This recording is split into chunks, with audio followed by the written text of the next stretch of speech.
So like I just mentioned, Unit 3 is all about reaction rates, and I will explain what that is in a minute. The first thing we need to remember from Chemistry 1120 is what is a chemical reaction? And I mean, we've been talking about chemical reactions for the last month. We talked about polymerization or creating polymers. We talked about thermochemical reactions. They're all the same. The idea is old bonds break, so something happens with the reactants and new bonds form. And that's literally what a chemical reaction is. It's the simplest definition. Bonds break, new bonds form, and like the key for a chemical reaction is you must get a new material. And I always kind of mention this like when I'm explaining the difference in 1120 between a physical reaction and a chemical. For a physical reaction, um, nothing is changing on a molecular level, or the matter, the bonds are not changing. So a physical reaction would be like ripping a piece of paper in half, cracking a cookie. You're not changing the chemical. So a chemical reaction has to involve the changing of bonding of atoms. They rearrange, they form new things. And in order for a chemical reaction to happen, and this is, I know you guys just did a test on Sunday, but this is my first wink wink of test number 2. My pen's not working again. Hold on. Please, pen. No. Guys, my pen isn't working. I'm so sad, but here, let me do this. Okay. Sorry. Technical difficulties. Yeah, there you go. Put a star here. Sorry, that's a really ugly star, but wink, wink, wink. This is like the first thing you need to consider in this chapter. For a reaction to happen, the particles must collide. If you're going to make new bonds, if you're going to rearrange the atomic structure of something, they must bump into each other. Now, there's 2 factors that determine if a chemical reaction will happen. And these 2 factors, the energy and the orientation, wink, wink, wink, wink, is definitely something I would know for test 2.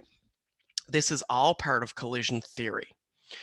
So, for a chemical reaction to happen, first of all, the atoms, the molecules, the elements must collide, which means bump into each other with enough energy to break old bonds and form new bonds.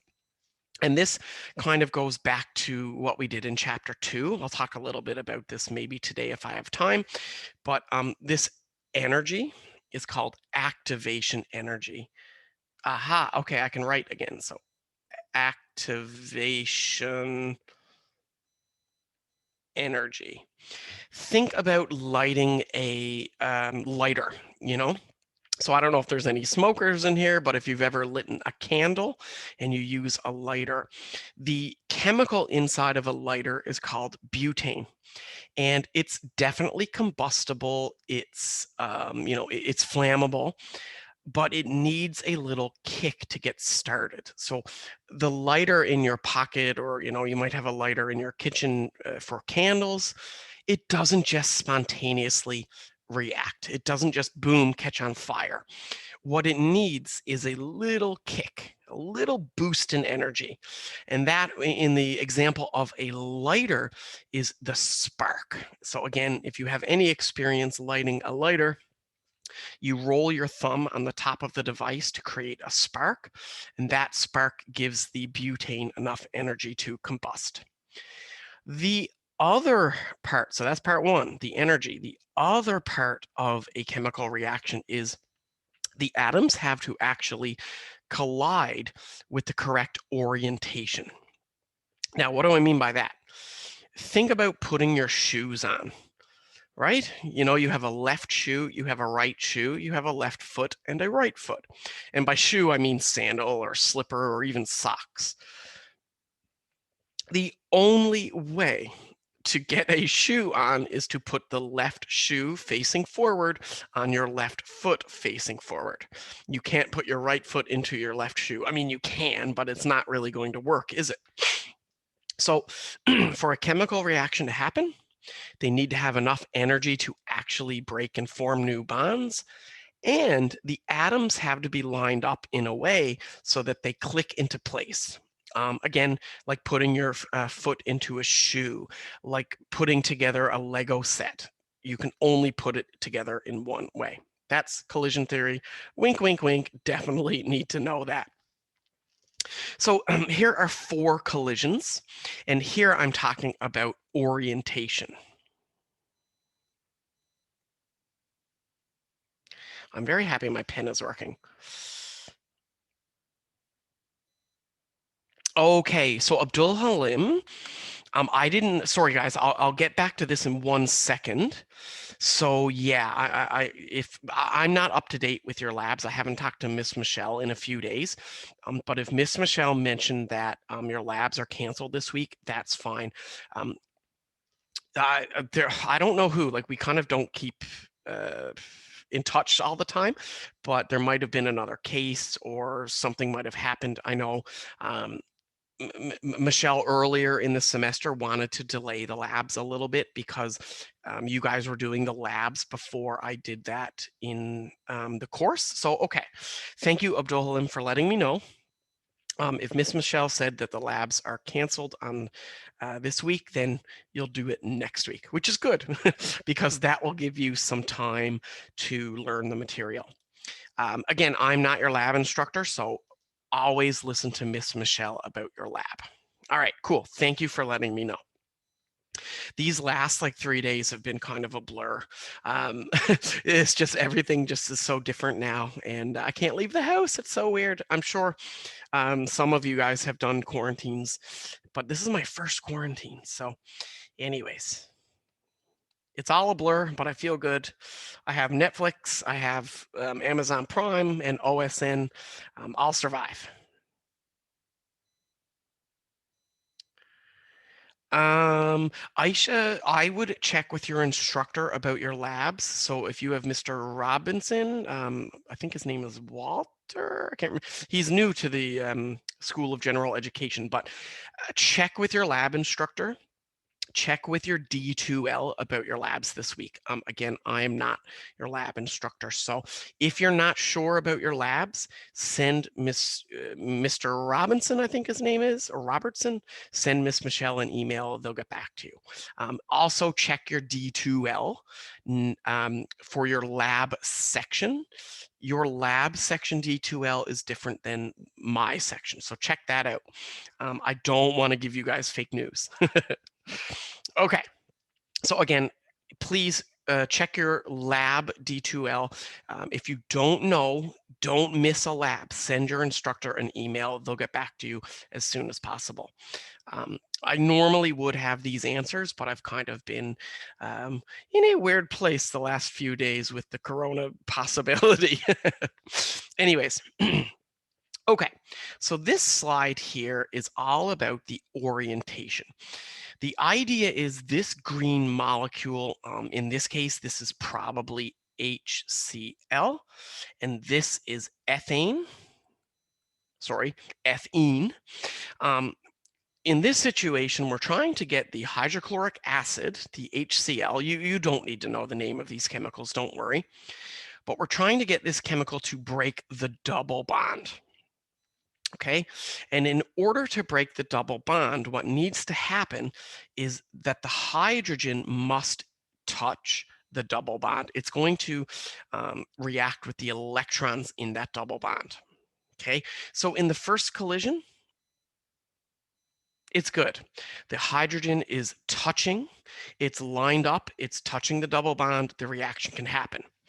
In reaction 2, sad face, the hydrogen is not touching the double bond, so this doesn't work. In collision number 3, the chlorine is trying to get in with the carbon. Again, not a reaction, doesn't work. Same thing for collision 4. It needs to be lined up. That's a really ugly, sad face. I'm sorry about that. But it needs to be lined up perfectly. So long story short, in order for a chemical reaction to happen, it needs to have enough energy and it needs to be lined up, which leads me back to chapter 2, which you guys just did a test on. We talked about this the other day. Remember when we were talking about enthalpy diagrams, or more specifically, potential energy diagrams? We have our reactants, we have our products, and we have the enthalpy, the energy of that reaction. The delta H is the difference between the reactants and products. We did this back in chapter 2. But do you guys remember when I said that in chapter 3, we would talk about this hump, this bump in the curve? This bump is your activation energy. So even if we had an exothermic graph, even if we had an endothermic graph, it doesn't matter. Every graph, every diagram had a bump or a hump or a hill. And that hill is the energy it takes to get the reaction going. And you can think of this like cooking. You know, if you want to cook rice or pasta and you put it in cold water, it could take hours and hours and hours. It might never even cook. But if you take that same sample of rice or pasta and you put it in boiling water, you're giving it the energy it takes to cook it. So yeah, every reaction needs to be lined up correctly, and it must have what's called enough energy, or the activation energy. So in this situation on this slide, the hump, the activation energy, is the energy it takes to get this reaction going. In this situation, to convert hydrogen gas and oxygen gas into water, it would take about 300 kilojoules of energy to make that happen. This, if anybody's curious on how you could make water, probably not something you would do in your house, but this energy, the 300 kilojoules, oops, sorry about that. It's in this particular reaction typically done with electricity or electrolysis. So you would provide the energy for this to happen with some electricity. Again, it's the same idea. If you want to cook a chicken breast or fry an egg or cook rice, it doesn't just naturally happen. You need to give it energy. Chemical reactions are the same. And cooking, by the way, is chemical reactions. So like when you brown food and you cook an egg, for example, you have completely changed that chemical. The other thing about this graph is, or the other important piece about this graph, is what's happening at the very top of the hill. What is going on here? This is called the transition state. This is where you're kind of in a hybrid situation, if you know what I mean by the word hybrid. If you've ever heard of like a hybrid car, they're not, I haven't heard of them in years. I mean, nowadays you either have a gas car or fully electric like a Tesla. But 10, 15 years ago, there were these Toyota Priuses and they were hybrids. And the word hybrid meant that it used gas or petrol.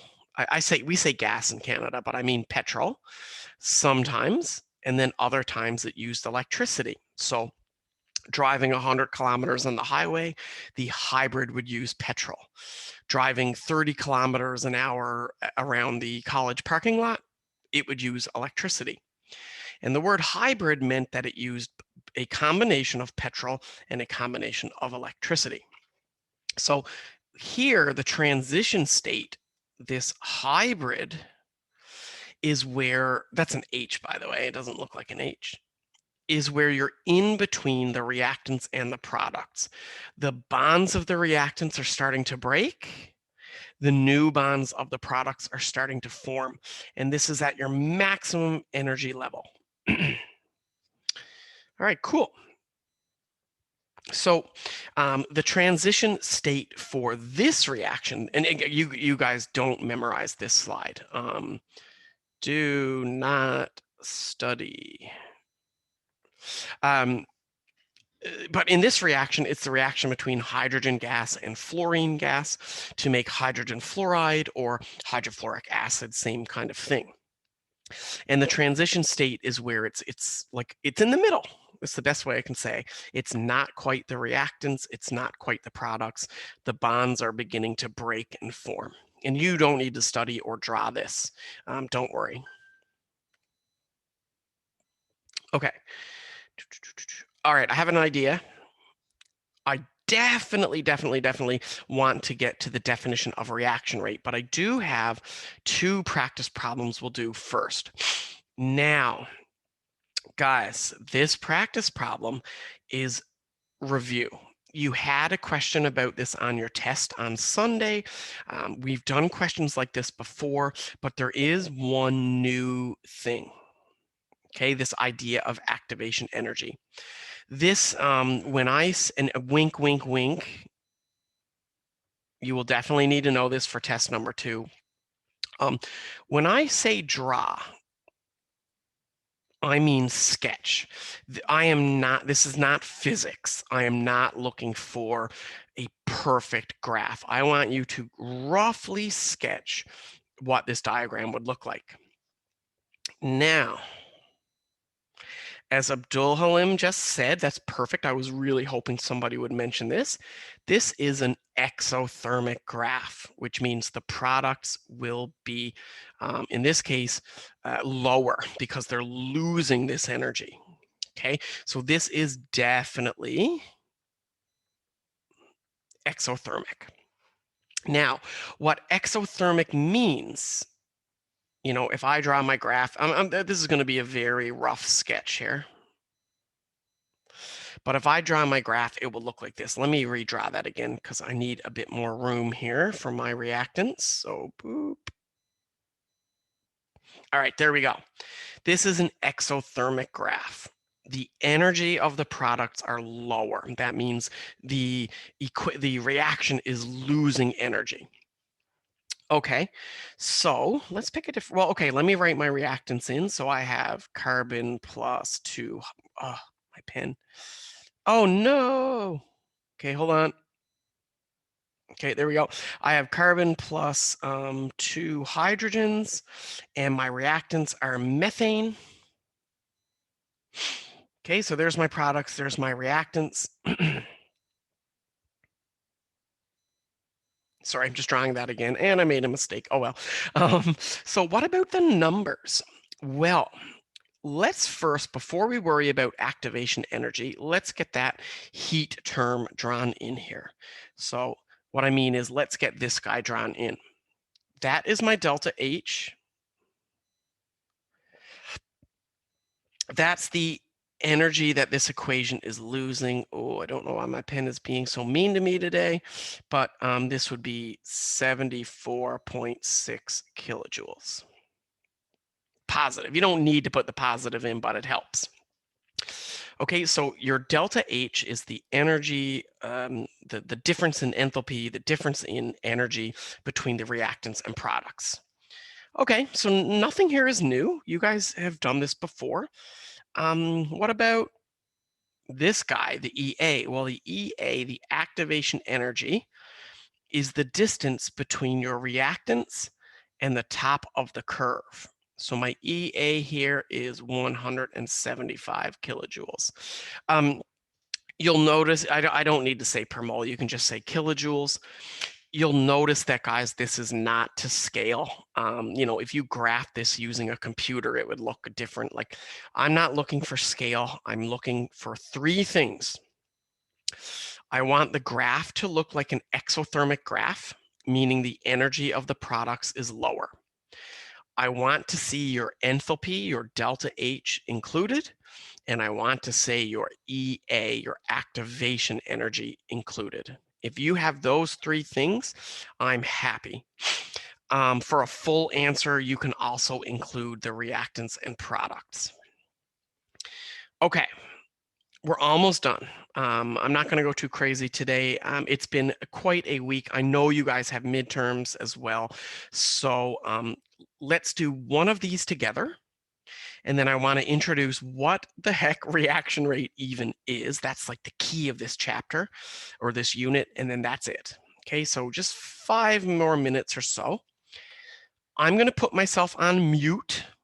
Here's your energy term. Here's your activation energy. I will give you 2 minutes to draw this diagram. If you don't have your notes printed, I didn't get them up in time today, but you can just do this on a piece of paper, and I will be back in 2 minutes. All right, good luck.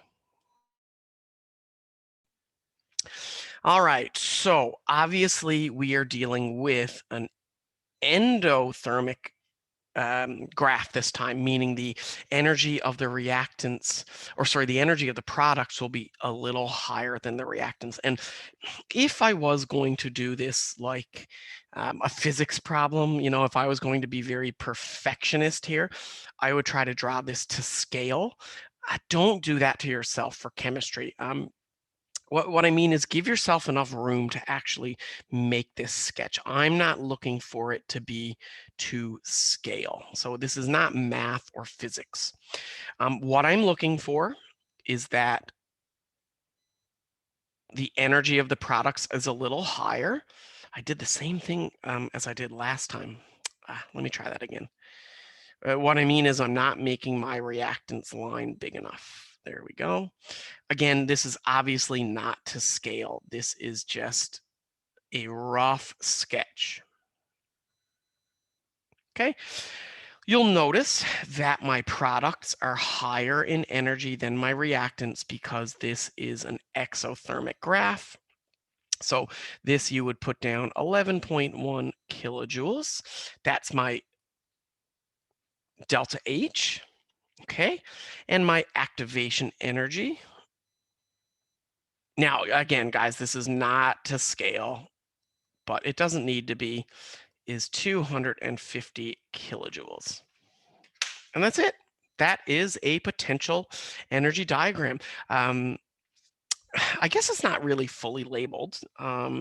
Typically, when you guys do this on a test, I will give you the axes because on this side we have potential energy, and on the bottom you have basically time, or what we would say in chemistry is the reaction progress. Okay, but I typically put that in for you on the test. You guys are just expected to draw the stuff in the middle. I usually have the X and Y axes labeled for you.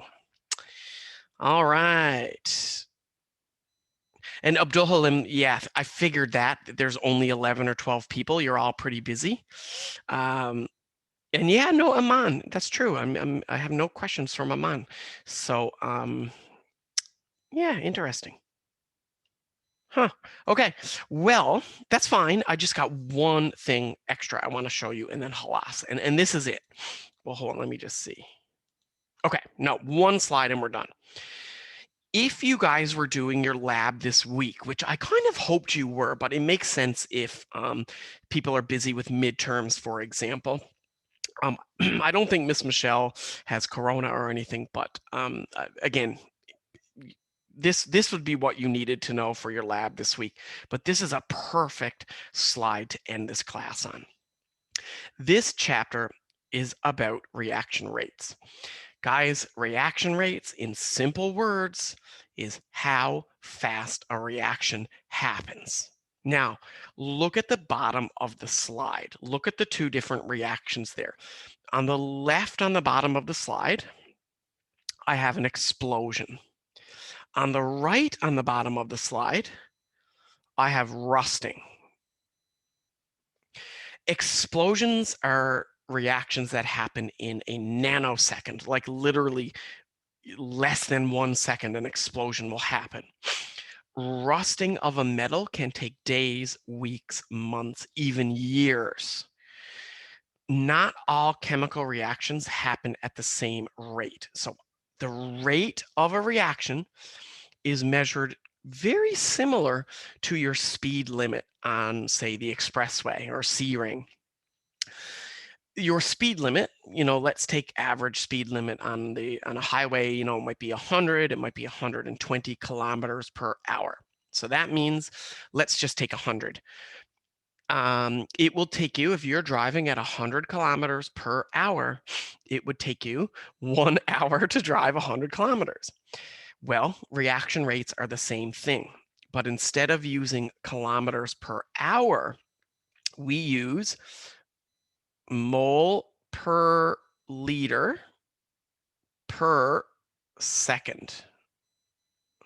Now, some of you might remember mole per liter from chemistry 1120. Sorry, I ran out of room there, but it's concentration. So concentration per second. How fast do the reactants disappear? How fast do the products form? And not every reaction happens the same speed. An explosion will take less than a second. Something like an apple going rotten, like turning brown, might take a day. Something like rusting of metal could take years. So this is what we'll get into on Thursday, assuming I am okay on Thursday. And, I should be. I feel fine. I hope once I get my test, I should get it tonight. I'll let you guys know if I'm positive or negative. Yeah, anyways, cool. That's it. So I'm happy, Abdul Halim, that you like the diagram because it is an easy question.